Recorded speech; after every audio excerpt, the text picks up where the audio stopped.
For those who are starting their preparation now, I would be telling you the 6 months plan for the upcoming RBI Grade B exam. Now, why do I say this as a 6 month study plan? देखिए normally जो आपका notification है that comes in the month of May June July and this year I mean 2024 recruitment cycle is already running late. अभी interviews होंगे, result आएगा, joining आएगी, then only the vacancies for the next year would be release. So there is a very less probability कि notification मई से पहले आएगा, शायद मई या मई के बाद ही आएगा. But even if it comes in May, your phase 2 would be somewhere in July or August. So you have good amount of 6 months or more than 6 months left. But let's follow a 6 month study plan because it would always get delayed and there needs to be a buffer. तो ये हमने plan बनाया है जहाँ पे we have divided your preparation into blocks like block 1, block 2, block 3, block 4. I want you to study for just 4 hours a day if you are a working aspirant or more if you are not a working aspirant, and keep Sundays for revision. Do not read on Sundays because अगर आप revision नहीं करेंगे तो चीज़ें retain नहीं कर पाएंगे. And the principles remain the same as usual कि हम फेज़ 1 फेज़ 2 को इकट्ठा पढ़ेंगे, 2 subjects at a time in every block, one for phase 1, one for phase 2, and we will focus on answer writing and we will do parallel revision. I'm again and again emphasizing on the importance of revision because if you don't revise at the end you will be at the losing end. अब plan को discuss करते हैं. In the first block we have given you 4 weeks. In 4 weeks में the idea should be to complete management reasoning. Let's start with the management. If I start with the management, see, management is one such subject where I normally tell people that out of 50, your target should be to score 40 or maybe 45 if you are good in descriptive writing. So, इसमें बहुत limited syllabus है. There are no current affairs. The syllabus is very generic. Motivation, leadership, communication. इसमें क्या ही confusing हो जाएगा. तो इसमें कुछ important नहीं है. Because if you want to score 45, you cannot take chance to leave any of these chapters. And at times management can be confusing. ऐसा हो सकता है कि आपको लगे कि यार वही चीज़ें हैं, सिमिलर हैं. तो please read it multiple times and questions in the exam are case study based. Do lot of MCQs for a better understanding and application of the concepts.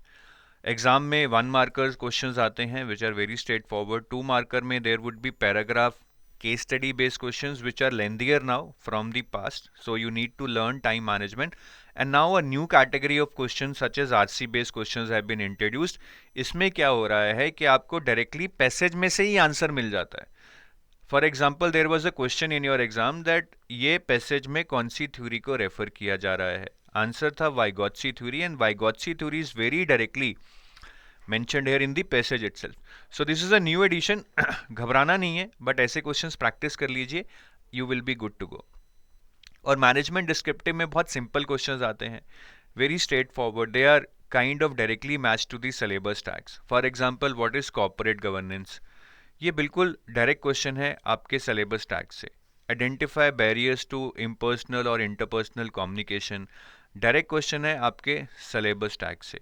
What is a code of conduct, direct question है आपके syllabus tag से.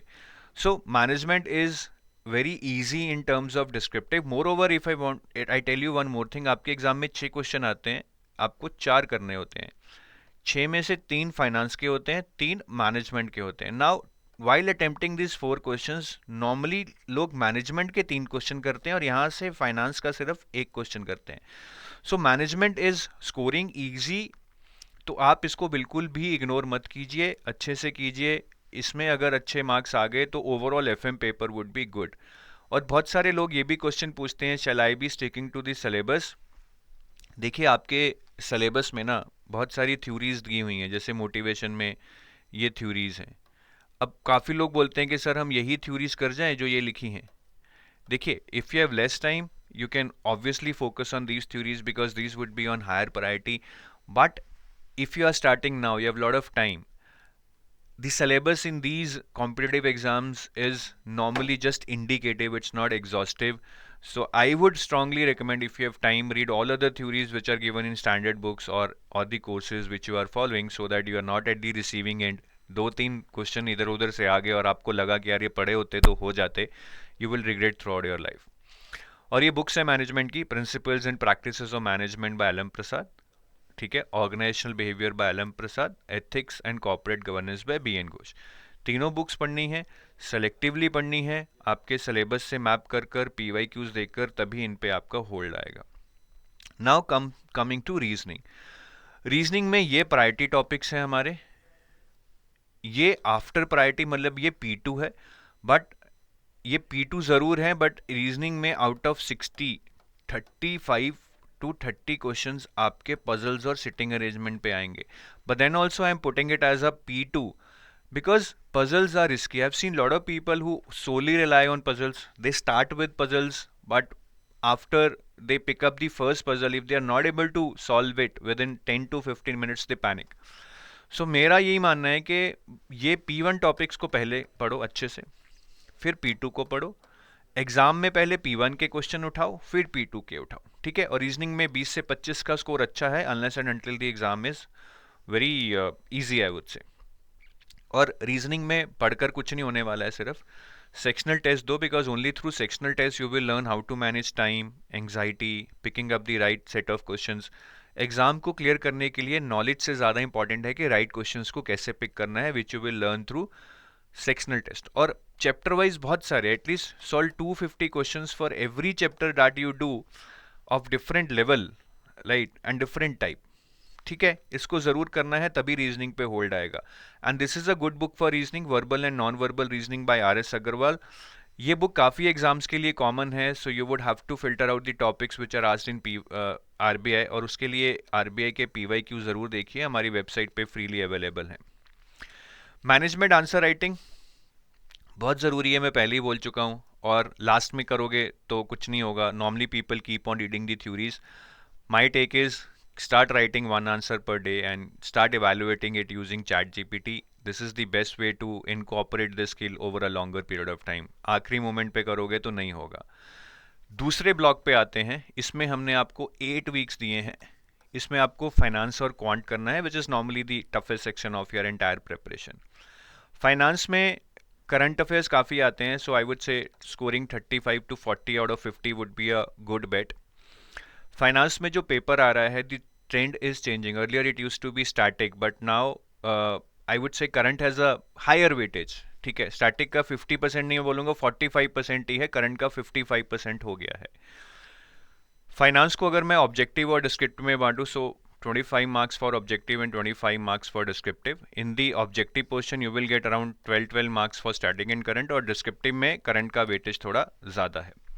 तो यहाँ पे मैं आपको finance की जब स्ट्रैटेजी बता रहा हूँ, I would also tell you the strategy for current affairs, ठीक है। इनकी भी मैं स्ट्रैटेजी बताऊंगा, बट आपको जो करंट अफेयर्स पढ़ने हैं, ये आपको प्लान में यहाँ पढ़ने हैं, यहाँ पे फाइनेंस के जहाँ जिस ब्लॉक में है, यहाँ पे आपको इस ब्लॉक में सिर्फ स्टैटिक पार्ट पढ़ना है। तो I am telling you the strategy for both here finance, ताकि एक ही जगह पे स्टैटिक और करंट बता दूं, बट स्टैटिक यहाँ पढ़ना है, करंट यहाँ पढ़ना है, मतलब टाइम वाइज, ब्लॉक वाइज इस तरह डिवाइड करना है। तो सबसे पहले स्टैटिक पार्ट ऑब्जेक्टिव में जाते हैं, विच इज अराउंड 12 मार्क्स। अब what are the important chapters? These are the important chapters: income statement, cash flow, primary secondary markets, risk management, inflation, derivatives, bonds, functions of RBI, fiscal policy, financial institutions. और इन chapters में, बहुत सारे chapters में, there are numericals to understand, to practice, but the numericals have a very less weightage. In last 4 years there has been only 1 mark of numerical in 2023, so please do not waste your time on numericals, at least that is the trend shows, and if we have less time, let's go with the trend, let's take that risk. तो ये chapters पे focus करना है, numericals पे कम focus करना है। अब मैं इस पे आऊँ, अगर ये current which is around 13 marks, ठीक है, जो आपका ऑब्जेक्टिव में आएगा, तो इसमें करंट अफेयर्स में we mainly need to focus on RBI notifications and SEBI related thing. Last year क्या हुआ है, पहले RBI नोटिफिकेशंस आते थे, लास्ट ईयर SEBI नोटिफिकेशन से काफ़ी ज़्यादा क्वेश्चन आए, तो हमें ये दोनों बहुत अच्छे से करने हैं। Apart from that, occasionally we have seen that they also ask you questions in finance current affairs from ministry of finance related notifications, and union budget and economic survey are evergreen. और कुछ RBI की reports हैं, annual report by RBI पढ़नी है, reports on trends and progress in banking industry by RBI पढ़नी है, financial stability report by RBI पढ़नी है, currency and finance report by RBI पढ़नी है, और ये यूनियन बजट तो मैंने यहाँ मेंशन ही कर दिया है। और ये सारे करंट अफेयर्स, ठीक है, जो भी RBI नोटिफिकेशंस हैं, SEBI नोटिफिकेशंस हैं, मिनिस्ट्री ऑफ फाइनेंस की नोटिफिकेशंस हैं, this should be read 6 to 8 months prior to your exam. और ये जो रिपोर्ट्स हैं ये हमें लेटेस्ट रिपोर्ट्स पढ़नी है। तो एग्जाम से चाहे 9 महीने पहले लेटेस्ट एनुअल रिपोर्ट आई थी, लास्ट मतलब, वो हमें पढ़ के जानी है। ठीक है जी। तो ये स्टैटिक और करंट का हो गया। Now moving on to the descriptive part में स्टैटिक जो आएगा आपका, तो मैंने आपको ऑब्जेक्टिव के लिए कुछ इंपॉर्टेंट चैप्टर बताए थे ये वाले। ठीक है। तो देर इज वन केस के सीधा यहीं से क्वेश्चन आ जाए, जैसे कि डेरिवेटिव्स में से क्वेश्चन आया था 2024 में, what are derivatives and what are different types of derivatives key market participants and their significance in financial markets. So the chapters that I've told you are important for objective, they can be important for descriptive also, but अब यहाँ पे एक catch है कि आपके syllabus में और भी चैप्टर्स हैं which I have not included in the important part for objective, such as, मतलब जैसे कि फाइनेंशियल इंक्लूजन हो गया भाई, ठीक है, ये हो गया पब्लिक प्राइवेट पार्टनरशिप, और भी बहुत सारे चैप्टर्स हैं। तो ये मैंने इंपॉर्टेंट चैप्टर्स में नहीं इंक्लूड किए, बट डिस्क्रिप्टिव में इनसे क्वेश्चन पूछे जा सकते हैं। But these are very easy chapters, मतलब financial inclusion, public private partnership, to read them from the descriptive angle, it is not time consuming, just give them a read and you would be ready to solve any descriptive questions in your exam. ठीक है। और current में क्या आएगा descriptive में? Current affair based questions आते हैं, उसमें या तो एडिटोरियल्स में से पूछ लेते हैं। This year there was a question on value investing and growth investing, जो कि इकोनॉमिक टाइम से एडिटोरियल से आया था, या फिर रिपोर्ट से पूछ लेते हैं। तो वही रिपोर्ट्स जो मैंने आपको अभी ऑब्जेक्टिव के लिए बताई थी, economic survey, union budget, financial stability, RBI annual report, currency and finance reports on trends and progress in banking, ये सेम रिपोर्ट्स जो मैंने आपको ऑब्जेक्टिव के लिए बताई थी, इनमें से डिस्क्रिप्टिव में भी क्वेश्चन आते हैं। तो ये रिपोर्ट्स हमें बहुत अच्छे से पढ़नी है, from the objective orientation also and from the descriptive orientation also. और यही है डिस्क्रिप्टिव का। ठीक है। आप जो भी चैप्टर्स पढ़ रहे हैं ऑब्जेक्टिव के लिए, उनमें से एक आधा स्टैटिक क्वेश्चन आ जाएगा, बट जो ये करंट अफेयर के क्वेश्चन है ना, ये रिपोर्ट्स, ये एडिटोरियल्स में से आएंगे, इसकी तैयारी अभी से कर लो। और ये हमारी एक करंट अफेयर्स डिस्क्रिप्टिव राइटिंग की सीरीज है, जहाँ पे हम डिस्क्रिप्टिव राइटिंग कराते हैं करंट अफेयर बेस्ड थीम से। ठीक है। तो ये जसकरण सर लेते हैं पर्सपेक्टिव 360 डिग्री के नाम से। आई थिंक ये every Monday, Wednesday, Friday 5 PM होती है, या ट्यूसडे, थर्सडे, फ्राइडे 5 PM होती है। I don't remember the exact date, I think it's Monday, Wednesday and Friday. हमारे यूट्यूब चैनल पे जाकर आप इसको देख सकते हैं। और ये बुक्स फॉर फाइनेंस है। ठीक है। फाइनेंस की ना मार्केट में कोई अच्छी बुक नहीं है which is directly mapping to your syllabus, but ये कुछ बुक्स हैं, principles and practices of banking, bank financial management, ये बहुत ही हैफर्ड लिखी हुई हैं, बट आपको एटलीस्ट सब टॉपिक्स पता लग जाएंगे आपके मेन टॉपिक्स में, then you can read them from Google. Indian financial system by Bharati Pathak, I would not recommend this, very बल्कि, not relevant for your RBI exam, though very good book. Then Indian economy by Ramesh Singh, इसको ज़रूर पढ़िए। Your topics like inflation, monetary policy, physical policy, union budget, आपको इसमें से अच्छे से समझ आ जाएंगे। ठीक है। और इन सब बुक्स का प्लीज़ लेटेस्ट एडिशन लीजिएगा। The editions keep on changing. I am not putting the latest editions here. और जो आपके करंट अफेयर्स मैंने बताए, ठीक है, ये तो स्टैटिक के लिए थी। करंट अफेयर्स के लिए आरबीआई नोटिफिकेशंस आप आरबीआई वेबसाइट से पढ़िए। सेबी नोटिफिकेशंस के लिए लाइव मिंट पढ़िए, वहाँ पे आती रहती हैं सारी SEBI notifications. Ministry of finance की जो न्यूज़ हैं लाइव मिंट से पढ़िए। यूनियन बजट और इकोनॉमिक सर्वे की आप पीआईबी की समरी पढ़िए, पीआईबी पे इनकी समरी आती है। बाकी जो ये सारी रिपोर्ट्स हैं, ठीक है, ये चारों, ये आप आरबीआई की वेबसाइट से पढ़िए। और यूनियन बजट जैसे मैंने अब आपको बताया, पीआईबी पे इसकी समरी आती है, वहाँ से आप पढ़िए।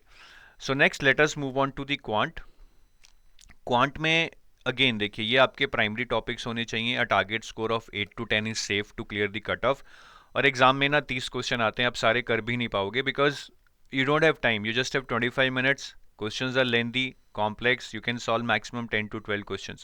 So ideally I would say do limited topics which are given on your screen: time and work, time, speed, distance, percentages, ratio, proportion, number series, quadratic equations, profit and loss, interest, data interpretation.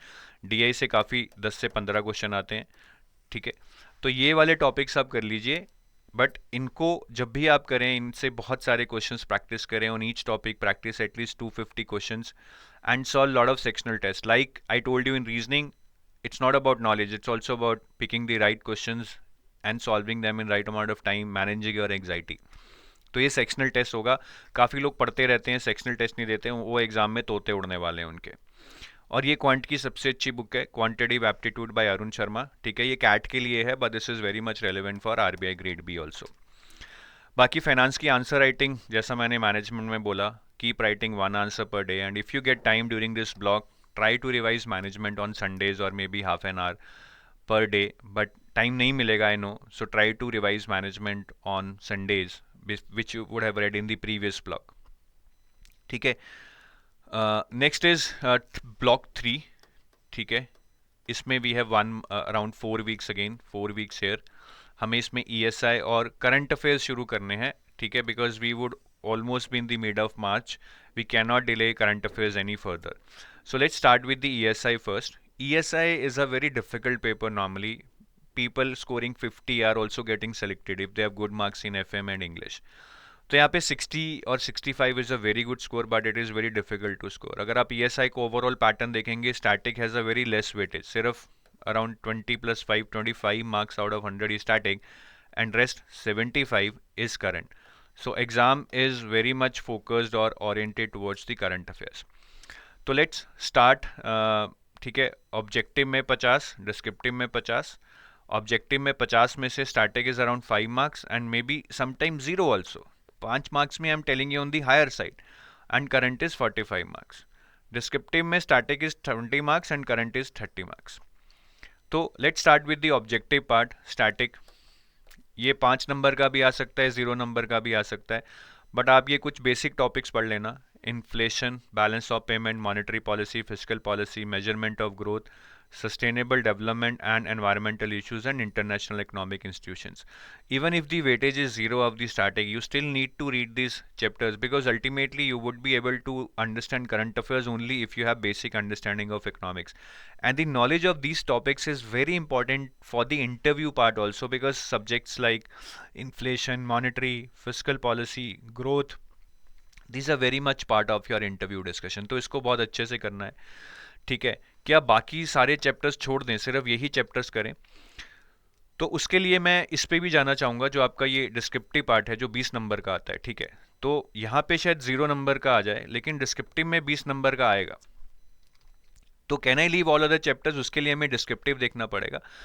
In the descriptive part there is a good chance that your question might be from the same chapters that I told you are important for objective, जैसे कि monetary policy या sustainable development पे question आ गया। ये दोनों मैंने यहाँ पे इंक्लूड किए हुए हैं। But there can be question from other topics like rural India में वुमेन लेड डेवलपमेंट हो रही है, नहीं हो रही है। This is basically from your gender equality, आपका एक चैप्टर है सिलेबस में, वहाँ से है। तो हमें यार ये चैप्टर ऑब्जेक्टिव के एंगल से अच्छे से पढ़ने हैं, बाकी चैप्टर्स भी need to give a read because there can be descriptive questions from that chapters. अब करंट अफेयर्स में क्या पढ़ना है ईएसआई के? करंट अफेयर्स में ना 3 चीज़ें पढ़नी है ईएसआई की: government schemes, reports and ESI related current affairs. Government schemes कौन सी हैं? मेनली देखिए, पेंशन रिलेटेड क्वेश्चन पूछे जाते हैं। फिर फाइनेंशियल इंक्लूजन में जैसे कि पीएम जनधन योजना, इंडियन एग्रीकल्चर से रिलेटेड मत्स्य संपदा योजना, पीएम किसान योजना। I am just giving you examples. Employment generation पे बहुत स्कीम्स हैं, उनसे क्वेश्चन पूछा जाता है। फिर then questions relating to social issues की जो स्कीम्स हैं, हेल्थ की हो गई, वीमेन और गर्ल्स से रिलेटेड स्कीम्स होगी, एजुकेशन से रिलेटेड स्कीम्स हो गई, या फिर अदर एरियाज में जो स्कीम्स हैं, मनरेगा हो गई जैसे पॉवर्टी एलिवेशन के लिए, अर्बनाइजेशन, माइग्रेशन, सोशल जस्टिस। ये basically most of the topics that I have listed here are related to your phase two syllabus, but इन्हीं एरियाज की जो स्कीम्स हैं आपसे पूछी जाती हैं। फिर ईएसआई के जो आपके टॉपिक्स हैं सिलेबस में, जैसे कि regional economic cooperation, international economic institutions, जैसे कि रीजनल इकोनॉमिक कोऑपरेशन में कोई समिट हुआ ब्रिक्स का, now that is part of current affairs which is related to this topic and can be asked in your exam. Reports पूछी जाती हैं। ये जो रिपोर्ट्स मैं यहाँ पे बता रहा हूँ ये सारी पढ़ के जानी है। Economic survey, union budget, world development report, world economic outlook, financial stability report, currency and finance report, RBI annual report, reports on trends and progress in the banking industry and reports by World Economic Forum की 4 reports आती हैं, वो सारी पढ़ के जानी है। Many of these reports that I have told you here, I have also discussed in the finance current affairs. पर ये सारी reports पढ़ के जानी है। ये specific reports बता रहा हूँ। Apart from that, any report which is related to your phase 2 syllabus such as gender equality, environment, poverty, migration, urbanization, and is released by international or national organization of a brand, जैसे कि United Nations हो गया, UNESCO हो गया, WTO हो गया, ठीक है, ILO हो गया, एशियन डेवलपमेंट बैंक हो गया, वर्ल्ड बैंक हो गया. So all these organizations which are of stature, if they are releasing any report in point number 2, then you need to cover them. Point number 1 में whatever reports I have told you, they are very specific. इसमें कुछ है ही नहीं कि कौन सी report पढ़नी है, मैंने आपको नाम ही बता दिया है. तो ये सारे करंट अफेयर्स आपने पढ़ के जाने हैं. And government schemes and ESI related current affairs are 6 to 9 months. Reports आप 12 months प्रीसीडिंग योर एग्जाम पढ़ लेंगे तो अच्छा रहेगा. और गवर्नमेंट स्कीम्स जो पढ़नी है वो ना PIB पे जाना है, प्रेस इंफॉर्मेशन ब्यूरो वेबसाइट पे. उस पर जो भी गवर्नमेंट स्कीम है इन एरियाज में, मतलब न्यूज़ में है, PIB पे ना किसी स्कीम पे न्यूज़ आएगी कि इस स्कीम में अपडेट हुआ है, इस स्कीम को लॉन्च किया गया है.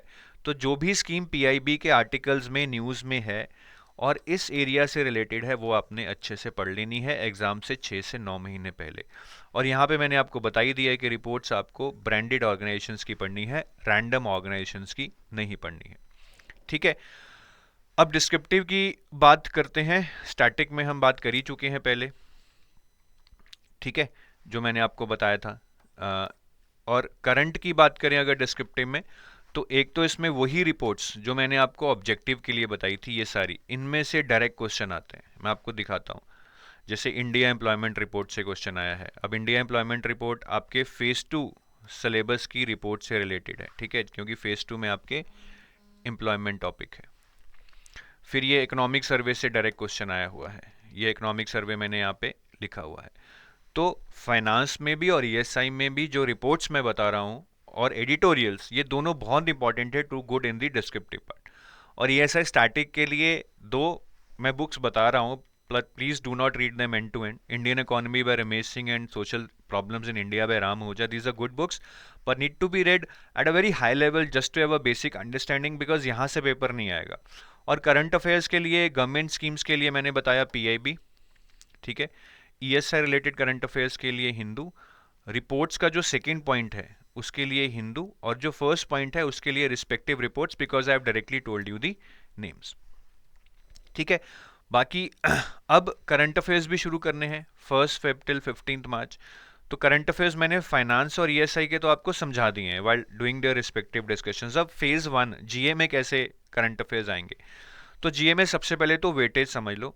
RBI नोटिफिकेशंस और फाइनेंस करंट अफेयर्स का वेटेज काफ़ी ज़्यादा है. It's around 30 marks out of 80, which is around 30, I mean कितना हो गया, अराउंड 40% वेटेज इसका हो गया. जो नॉर्मल GA होती है हमारी, sports awards, obituaries, MOUs, agreements, themes and important days, defence, military exercises, उसका weightage has reduce. Earlier it used to be 30 but it is now only 15 to 18.